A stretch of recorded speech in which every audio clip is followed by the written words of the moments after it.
Sud Radio, le magazine des champions, Frédéric Brindel, Thomas Binet. Bonsoir à tous, nous poursuivons notre nouvelle série de champions du sport au business baptisée Un an après, que sont-ils devenus? Nos tout premiers invités sportifs ont pu mener à bien leur projet entrepreneurial. Comment performent-ils? Nous allons aux nouvelles. Elle nous avait rendu visite le 26 octobre 2024. La vice-championne olympique de boxe et championne du monde, Sarah Ourahmoune. Sud Radio, le magazine des champions. Elle n'aurait pas pu rêver d'un plus bel adieu, Sarah Ourahmoune, une finale olympique en guise de jubilé. Et alors j'ai beaucoup évidemment combattu sur les rings, mais surtout en dehors, à la fois pour faire ma place et pour faire changer les choses. Il y a un nouveau projet sur lequel vous êtes en train de vous lancer et vous, si vous en êtes d'accord, vous allez disposer de 30 secondes pour nous le présenter. Bohème, c'est un domaine du XVIIIe siècle très beau qui faisait office de gîte depuis plusieurs dizaines d'années. Et moi, j'ai l'objectif de le transformer pour accueillir des séminaires d'entreprise, mais aussi des stages sportifs, culturels, des stages vraiment variés. Moi, je pense que c'est un projet qui a toutes ses raisons d'être, déjà, pour commencer, et je vois pas pourquoi il ne réussirait pas. Il était ambitieux, le Thomas Binet. Bonsoir Sarah Ourahmoune. Bonsoir. Quel plaisir de vous retrouver. Vous étiez la 3e invitée de champion du sport au business. C'est la 79e émission, vous vous rendez compte? Ouais, il y a du chemin parcouru depuis. Oui. Et puis pour vous, vous allez évidemment nous le dire. Nous prendrons bien sûr des nouvelles de votre projet entrepreneurial en Bourgogne qu'avait béni notre expert. Bonsoir Thomas Binet. Bonsoir Frédéric, bonsoir Sarah. Bonsoir. Et puis nous parlerons aussi d'un événement. Vous sortez un livre. Voilà, donc Sarah Ourahmoune, boxeuse, médaillée d'argent olympique à Rio, championne du monde, mais aussi conférencière, chef d'entreprise, consultante, présidente, éducatrice spécialisée et autrice d'un livre témoignage que vous venez nous présenter. Vous êtes ce soir notre championne du sport au business. Sarah, c'est le premier rendez-vous de l'émission, le relais qui, dans cette formule un an après, nous ramène à la perception de votre activité entrepreneuriale par le monde du sport. Et il est vaste ce champ vous concernant. Peu de temps après votre passage dans notre émission en octobre 2024, vous avez renoncé à votre envie de devenir présidente de la fédération. Ça avait été un choc, Fédération française de boxe, après avoir été la cible d'attaques racistes et sexistes. Quel enseignement retenez-vous de cette expérience ? Déjà, il n'y a pas de regret. C'est-à-dire que j'ai pris la décision de jeter l'éponge, d'abandonner cette candidature. Et il n'y a vraiment pas de regret parce que déjà, je le vivais mal, toutes ces attaques, parce qu'elles venaient de mes pairs, d'un sport dans lequel je me suis beaucoup engagée à la fois en tant qu'athlète, mais aussi après ma carrière en rejoignant différentes instances du monde du sport. Et je suis toujours alignée avec cette décision d'avoir décidé de ne pas combattre. Je pensais vraiment à ce moment-là que c'était un combat qui était peut-être trop grand et que j'avais pas les bonnes armes et qu'il fallait aller sur d'autres terrains. Et donc voilà, c'est bizarre, Sarah, parce que vous êtes au moins la 10 millième championne ou champion qui se dit tiens, je vais me lancer dans la politique sportive, hein, et puis je crois que c'est le plus dur des combats pour tous. C'est incroyable. Va falloir penser quand même à cette façon de diriger les instances sportives. Puis on n'est pas préparé. Ouais. Quand on fait du sport, on a des coachs. Là, le terrain politique, c'est un terrain où les règles ne sont pas écrites. Et donc, il faut apprendre en observant et en prenant des coups parfois. Oui, c'est le cas de le dire. Sarah, vous cumulez les projets, vous impactez l'écosystème du monde du sport. Quel est aujourd'hui votre plus ambitieux objectif lié au sport ? Aujourd'hui, mon objectif le plus ambitieux lié au sport, c'est toujours le fait de le démocratiser et de l'utiliser vraiment comme un outil puissant d'émancipation, d'éducation. Et c'est ce que je fais depuis plus de 25 ans. Aujourd'hui, ça a encore plus de sens parce que justement, je suis allée sur d'autres terrains, le terrain de l'entreprise, le terrain politique. Et ce terrain, cet engagement-là auprès des jeunes, auprès des femmes, c'est quelque chose qui compte pour moi. Et il y a énormément de plaisir. Donc voilà, aujourd'hui c'est mon plus grand projet, on va dire. Et ben ça m'amène à la 3e question que j'avais préparée et écrite et je vous la livre. Vous apprenez aujourd'hui aux femmes dans le monde de l'entreprise à s'imposer. Quel est le plus grand défi pour une femme dans le monde de l'entreprise ? Le plus grand défi, c'est de prendre sa place, c'est d'affirmer ses ambitions, d'oser sans attendre et sans validation, c'est surtout ça, quoi. Et puis penser à elle, parce qu'on a tendance à beaucoup porter et faire passer ses choix et ses envies en dernier. Donc c'est beaucoup de défis. Bien. Sarah Ouramoun, place à votre retour d'expérience professionnelle avec celui qui vous challengeait il y a 1 an et demi, notre expert entrepreneurial, Thomas Binet. Sud Radio, le magazine des champions. Oui, Sarah, vous avez disposé de 60 secondes. Vous avez vu, depuis que vous êtes passé, on a gagné 30 secondes de plus. C'est lui qui a demandé. Je ne sais pas si c'est plus facile. Écoutez, en tout cas, vous allez les avoir pour vous, pour nous expliquer justement, recontextualiser un tout petit peu votre projet pour nos auditrices et nos auditeurs. Oui, parce qu'on l'a un peu entendu dans le review. Oui. Et nous expliquer surtout ce qui s'est passé depuis, où vous en êtes arrivé au moment où nous y sommes. Est-ce que vous êtes prête ? Je suis prête. Eh bien écoutez, c'est prêt, le chrono va partir et il y aura un gong. Justement, au bout des 60 secondes. C'est à vous. Top! Alors, j'ai acquis un domaine en Bourgogne. C'est une belle propriété du XVIIIe siècle qui était à l'origine un gîte qui appartenait à des grands jardiniers, des inventeurs de fleurs. Et moi, j'ai eu un vrai coup de cœur pour ce lieu et je me suis très vite projetée en imaginant organiser des séminaires pour des entreprises, des stages autour de la nature, du sport, du bien-être. Et puis, faire le lien aussi avec mes autres activités, puisque j'ai notamment un programme qui s'appelle Les Puncheuses, dans lequel j'accompagne des femmes dirigeantes et entrepreneurs. Et c'est un lieu que j'aimerais exploiter pour les accueillir, les réunir, leur permettre de prendre du temps pour elles et puis de travailler sur différents sujets. C'est un lieu qui est en rénovation depuis un peu plus d'1 an et qui ouvrira ses portes en septembre prochain. Oui, voilà la grande info. Le gong. Bien, et alors ouvrons la feuille de match, c'est parti. Sud Radio, le magazine des champions. Sarah Ouramoun poursuit donc ses combats, Thomas Binet, sur de nombreux terrains. Son projet entrepreneurial, le lieu consacré à l'événementiel, suit donc bien son cours. Ben oui, parce que pour laisser la place au business, il faut d'abord engager la rénovation. Vous venez de nous le raconter. Ben oui, il y a un volet immobilier, par définition, l'acquisition du site, déjà, pour commencer. Ensuite, faire tous les travaux nécessaires pour accueillir dans les meilleures conditions. Donc, je pense que le délai n'est pas anormal en soi. Oui, parce que vous nous confirmez, évidemment, on va reparler de la situation économique actuelle, les rapports de force dans ce genre d'activité, c'est pas simple. Non, c'est pas simple. Aujourd'hui, l'événementiel, mais je vais le dire, qu'est-ce qui est simple au moment où nous sommes, il faut quand même être un peu...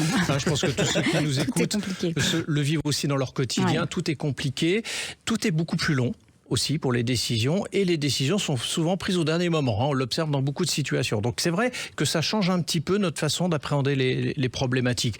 Malgré tout, faut avancer. Et puis, c'est ce que vous nous avez démontré dans votre recontextualisation en disant que, justement, depuis que vous êtes passé, il y a tout ce volet de rénovation qui a été mis en place. Donc, 1 an et demi après, ça se présente bien. L'ouverture en septembre.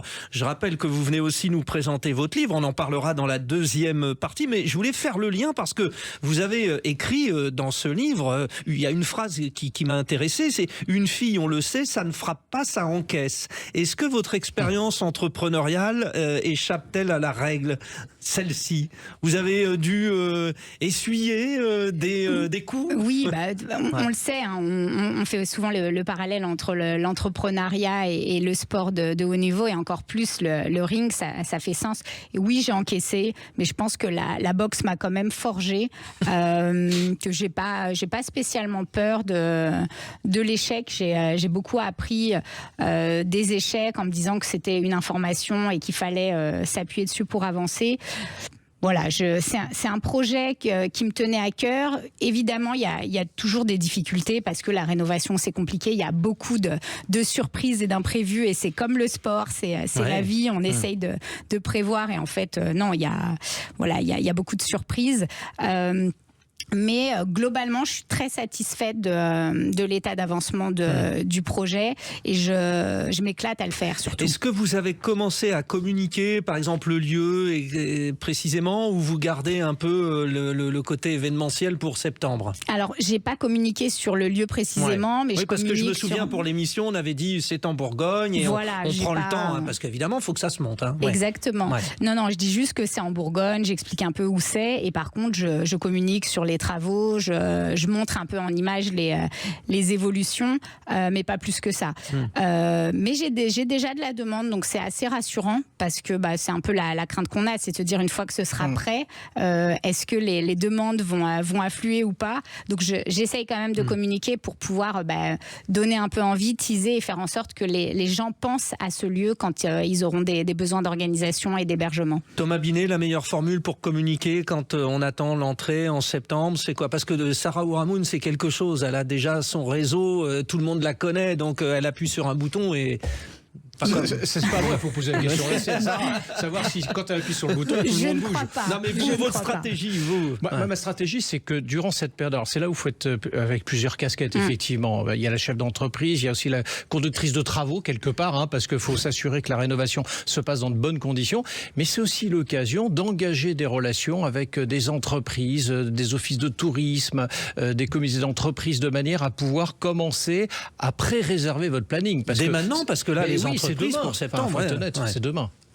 Donc moi, là, très concrètement sur le coup, je profiterai de cette occasion, du temps qui m'est réservé, pour justement commencer à prospecter. Parce que ça va être du 100% de votre temps, Sarah. Enfin, quand je dis ça, c'est impossible, parce que vous avez 115% de temps. Oui, déjà, donc non, ça ne sera pas 100%, mais ça va être une grande partie de mon temps. Et après, j'essaye de faire le lien entre tous les projets, mais effectivement, c'est une part importante de l'activité, de pouvoir rendre visible cette activité, commencer à créer du lien. J'ai quand même beaucoup fait le tour de la région pour me faire connaître et imaginer aussi beaucoup de partenariats. Le buzzer, c'est la mi-temps de champion du sport au business. Au retour de la pause, Sarah Ourahmoune, dans notre série Un an après, que sont-ils devenus, présentera sur Sud Radio son livre récemment sorti, Frappez juste. Quel beau titre, c'est bien trouvé. À tout de suite sur Sud Radio. Sud Radio, le magazine des champions. Frédéric Brindel, Thomas Binet.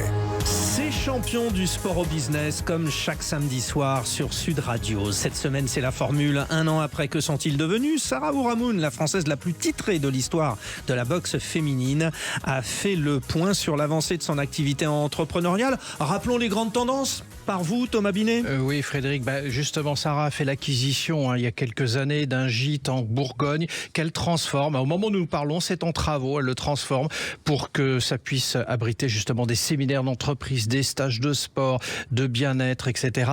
Et accompagner aussi d'autres de ses activités. Et puis, en parallèle, mi-mai, vient de sortir un livre aux éditions Équateur qui s'appelle Frappez juste. Je le montre à la caméra pour ceux qui nous suivent sur sudradio.fr et sur notre chaîne YouTube, justement. Et on va en parler dans un instant, ça. Oui, alors c'est son actualité. Juste avant d'ouvrir le chapitre livre, je suis content de ma bêtise. Voilà. Juste, Sarah, vous avez un petit peu le trac parce que vous nous avez annoncé, donc, ça y est, ça ouvre en septembre, ce lieu magique en Bourgogne. Ça vous fait de la glace un peu? Oui, j'avoue que je vais pas dire que j'angoisse, mais je me pose quand même des questions. Est-ce que ça va plaire? Est-ce que ça va répondre aux besoins de ceux qui vont venir? Et puis je pense que c'est surtout les premiers clients, de se dire comment les premières nuits, tout ça, comment on va gérer tout ça. Il y a un petit peu, je me pose plein de questions. J'ai hâte et en même temps, j'espère que vraiment ça va satisfaire. Quel hommage à tous les chefs d'entreprise, parce que vous voyez une boxeuse qui se dit tiens, j'ai un petit peu d'angoisse avant de rentrer, parce que quand on voit un rugbyman qui rentre sur le terrain ou un boxeur ou une boxeuse ou une rugbywoman qui rentre sur les rings ou les terrains, celui qui a peur, il ne rentre pas. Donc là, pour le coup, vous entrez dans la grande famille de l'entrepreneuriat et c'est pas évident. Voilà, allez, on y va. Le coach. Thomas Binet, Sarah Ourahmoune nous révèle les secrets de son livre Frappez juste. Vous avez lu ce livre d'un point de vue entrepreneurial.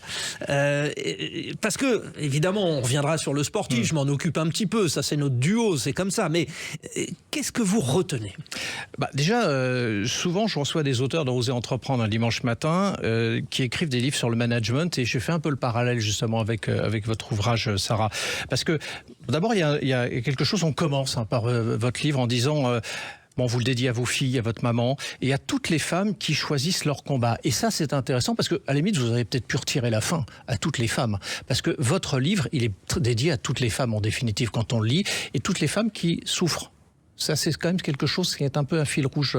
Vous expliquez pas mal de choses. Hein. Moi, j'ai vu que à l'âge de 20 ans, vous achetez 15 box pour garer des voitures, ou je crois, hein, c'est ça, c'est pour des voitures. Pour des voitures et pour des marchands il y a un marché juste à côté des 15 box, et donc ils déposent leurs marchandises juste à côté. Juste mais après, effectivement. L'année d'après, vous créez une entreprise pour faire des marchés en Île-de-France. En 2005, donc ça n'arrête jamais avec vous ça. Reprenez, oui, mais ça continue, Frédéric. Elle reprend une épicerie en Seine-Saint-Denis avec sa maman. Bon, c'est très difficile. Hein, vous expliquez que vous faites tout voler, etc. Vous décidez de déposer le bilan. Mais beaucoup de résilience, beaucoup de détermination, et surtout, la vie commence demain quand on vous écoute, quand on vous lit. C'est tout à fait ça. C'est vraiment être toujours en mouvement.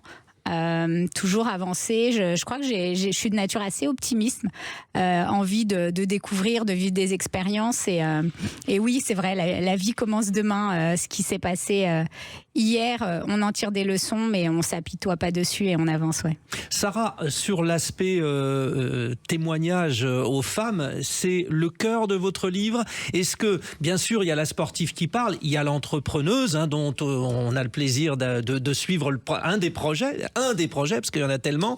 Mais ce livre, c'est ça, c'est un témoignage pour les femmes aussi, enfin, même si les hommes le lisent. Alors, à la différence de mon premier livre, c'est pas une autobiographie, c'est-à-dire qu'il y a pas que moi dedans, il y a aussi toutes les femmes que j'ai accompagnées, des centaines de femmes qui ont participé à mon programme Les Puncheuses. Et donc c'est aussi ça, c'est leur histoire, c'est leur vécu, c'est leur peur, c'est les injonctions qu'elles peuvent avoir au quotidien. Et c'est vraiment de toutes ces expériences-là que j'ai voulu partager dans ce livre. C'est un livre qui parle de puissance féminine, et en fait l'intention, c'est que quand on ferme ce livre, j'ai envie que les femmes et même les hommes qui le liront aient envie d'agir, d'avancer, d'être en mouvement, et sentent qu'ils ont cette puissance-là en eux. C'est-à-dire que moi, ce que j'ai envie de dire, c'est monter sur le ring, n'attendez pas qu'on vous tienne la main. Va falloir y aller. Vous trouverez des alliés qui vous soutiendront dans vos projets, qu'ils soient entrepreneuriaux ou personnels, mais allez-y, foncez. La force, mesdames, ça doit venir de vous. Hein, souvent, en fait, on ne prend pas le pouvoir, on vous le donne, on dit en général, mais on vous le donne parce que vous êtes imposé, quoi. C'est ça. Ouais. Je sais même pas si on nous le donne. C'est-à-dire qu'à un moment, il faut aller le chercher, ne pas attendre, et prenez le pouvoir, prenez votre place, et voilà, sans attendre de validation, sans attendre qu'on vous dise ok, je te prends par la main et je t'emmène. Oui, et puis à l'intérieur de votre ouvrage, j'ai relevé aussi une phrase. Vous parlez de persévérance et d'obstination en disant qu'on oscille constamment entre les deux. Alors, persévérance et obstination. Oui. Ouais. Ça, je trouvais intéressant justement cette vision que vous avez, parce que c'est aussi un fil rouge dans votre livre.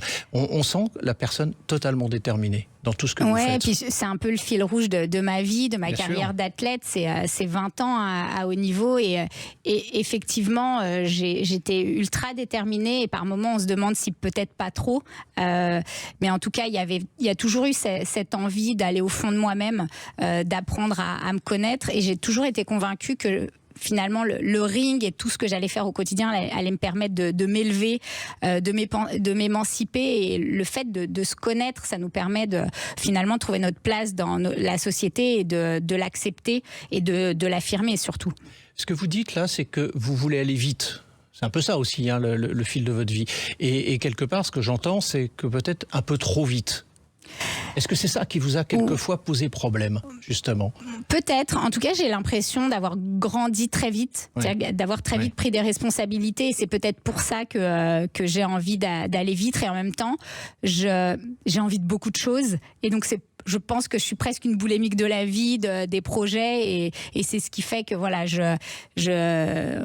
autour de moi on dit que je suis une yes girl, et c'est vrai que dès qu'on me lance un projet, un challenge, j'ai tendance à penser que je dois y aller parce que ça va être super, parce qu'il y a des choses à apprendre. Oui, c'est ça qui est impressionnant. J'allais dire affolant, non, c'est ça qui est impressionnant. Bon, pour parler souvent avec une personne qui s'occupe de vous, Caroline Angelini, qu'on salue, hein, qui est une des fidèles de l'émission, je lui dis mais comment fait-elle, parce qu'elle nous parle à chaque fois de tout ce que vous faites, comment on peut avoir Sarah là pour l'émission, il vous reste du temps pour vous amuser?